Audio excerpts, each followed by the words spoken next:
नमस्कार, जय हिंद, वंदे मातरम। आप सभी विद्यार्थियों का स्वागत है आपके अपने YouTube प्लेटफॉर्म उदय एजुकेशन में।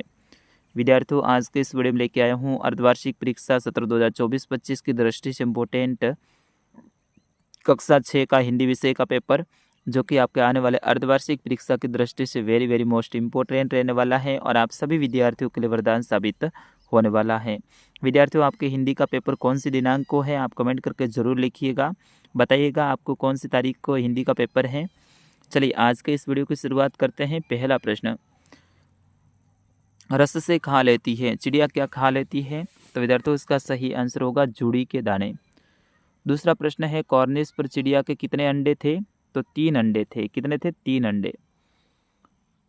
तीसरा प्रश्न है, चांद पूरा गोल कब नजर आता है? तो पूर्णिमा को चांद पूरा गोल नजर आता है। अगला प्रश्न है, साथी हाथ बढ़ाना गीत के रचयिता है? तो साहिर लुधियानवी है। कौन है? साहिर लुधियानवी। पांचवा प्रश्न है, राजप्पा को किससे सीड हो गई थी? तो एल्बम से सीड हो गई थी। छठा प्रश्न है, रिक्त स्थान की पूर्ति कीजिए, मुझे अन्न से बहुत प्यार है। इसमें आपको अन्न लिखना है। दूसरा है, सडी नदी का दिल टटोल कर, इसमें दिल लिखना है। तीसरा है, नीले पंखों वाली मैं हूं, तो यहाँ पे नीले लिखना है। चौथा है, रस उड़ेल कर गा लेती है। पांचवा प्रश्न है, वह सीढ़ियाँ जो सोच मार कर, यहाँ पे सोच लिखना है। छठा है, भूरे जुड़ी के दाने दूध भरे, यहाँ पे दूध भरे दूध लिखना है। ठीक है, इस तरह से आपको रिक्त स्थान भरना है। सातवां प्रश्न है, लेखिका बचपन में इतवार की सुबह क्या क्या काम करती थी? तो लेखिका बचपन में इतवार की सुबह अपने मोजे धोती थी और अपने जूतों पर पॉलिश करके उसे चमकाती थी। अगला प्रश्न है, केशव ने क्या नादानी की थी? तो केशव ने यह नादानी की थी कि उसने चिड़िया के अंडों को हाथ से छू लिया था। अगला प्रश्न, निम्नलिखित के विलोम शब्द लिखिए, अमृत का विष, जीत का हार, हानि का लाभ, दिन का रात और आकाश का पाताल। इस तरह से आपको इसके पर्यायवाची विलोम शब्द लिखने हैं। 10वां प्रश्न है, साथी हाथ बढ़ाना कविता से क्या शिक्षा दी गई है? तो प्रस्तुत कविता से आपसी सहयोग और एकता रखने तथा परिश्रमी बनने की शिक्षा दी गई है।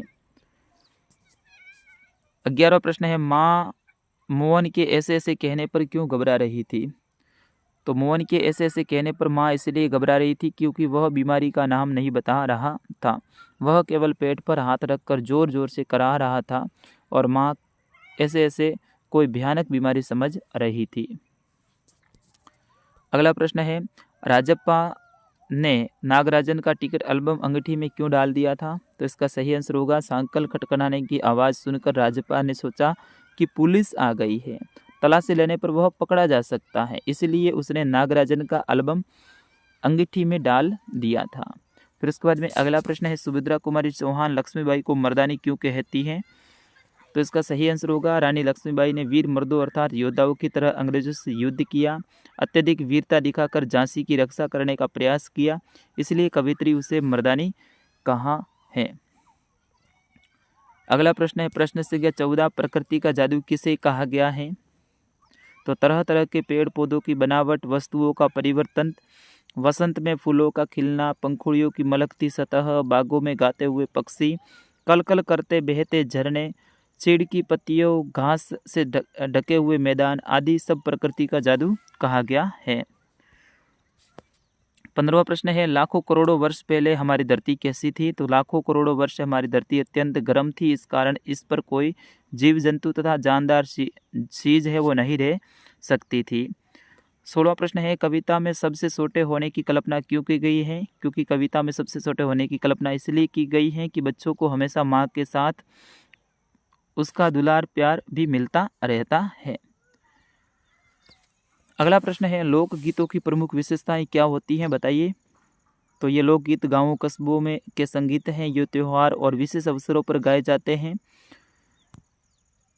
लोकगीतों के लिए साधना की जरूरत नहीं होती है, इनके रचने वाले अधिकतर गांव के लोग ही होते हैं। लोकगीत दलीय रूप यानी ग्रुप में गाए जाते हैं, ये आपको बताना है। 18वां प्रश्न है, आश्रम में कॉलेज के छात्रों से गांधी जी ने कौन कौन से काम करवाए थे, वो आपको लिखना है। 19वां प्रश्न है, नगर से बाहर निकलकर 2 पग चलने के बाद सीता जी की क्या दशा हुई थी, ये आपको लिखना है।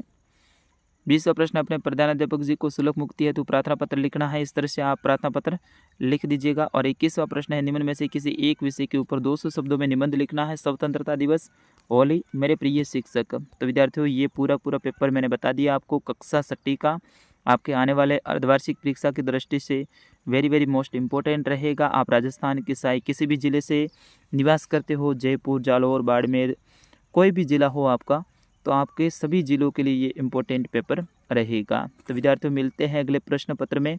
अगला प्रश्न पत्र कौन से सब्जेक्ट का है वो भी आप कमेंट करके ज़रूर बताइए। तब तक के लिए मुझे अनुमति दीजिए। नमस्कार, जय हिंद, वंदे मातरम।